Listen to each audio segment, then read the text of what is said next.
السلام علیکم ورحمۃ اللہ وبرکاتہ۔ ناظرین، امید کرتا ہوں آپ خیر و عافیت سے ہوں گے۔ تو ناظرین، آج کی ویڈیو میں قصہ حابیل و قابیل سماعت کریں گے۔ تو ناظرین، قرآن مجید میں حضرت آدم علیہ السلام کے دو بیٹوں قابیل و حابیل کا قصہ ہے، اور ہم آپ کو سناتے ہیں کہ حضرت آدم علیہ السلام اور حضرت حوا علیہ السلام سے بہت اولاد ہوئی۔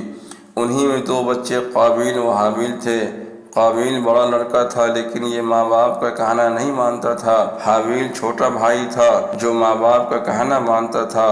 عقلیمہ ایک لڑکی تھی جس سے قابیل شادی کرنا چاہتا تھا، مگر حضرت آدم علیہ السلام و حوا علیہ السلام اس کی شادی اپنے چھوٹے بیٹے حابیل سے کرنا چاہتے تھے، جو نیک اور شریف تھا۔ اس لیے قابیل اپنے ماں باپ اور بھائی کا دشمن ہو گیا۔ اللہ تعالیٰ نے حکم دیا کہ تم دونوں قربانی کر کے پہاڑ پر رکھ آؤ، جس کی قربانی قبول ہوگی اس سے عقلیمہ کی شادی کی جائے گی۔ اللہ تعالیٰ کو اپنے نیک بندے پسند ہوتے ہیں اور وہ ان کی مدد کرتا ہے۔ آسمان سے ایک آگ آئی اور حابیل کی قربانی کو لے گئی، یعنی حابیل کی قربانی قبول ہو گئی۔ اب اس کے بھائی قابیل کو بہت غصہ آیا۔ اس نے حابیل سے کہا کہ میں تجھے قتل کر دوں گا۔ حابیل نے کہا، اللہ نیک بندوں کی قربانی قبول کرتا ہے، اگر تم مجھ سے لڑو گے تو میں تم پر ہاتھ نہیں اٹھاؤں گا۔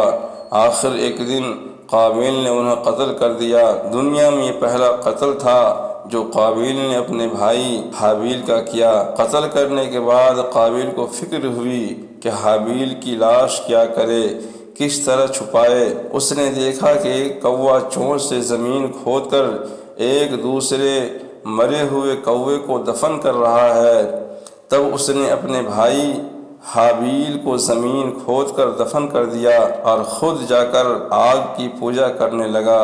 حضرت آدم علیہ السلام و حوا علیہ السلام کو بہت رنج ہوا۔ ناظرین، قابیل و حابیل دونوں بھائیوں کے جھگڑے سے ہم سب کو سبق لینا چاہیے۔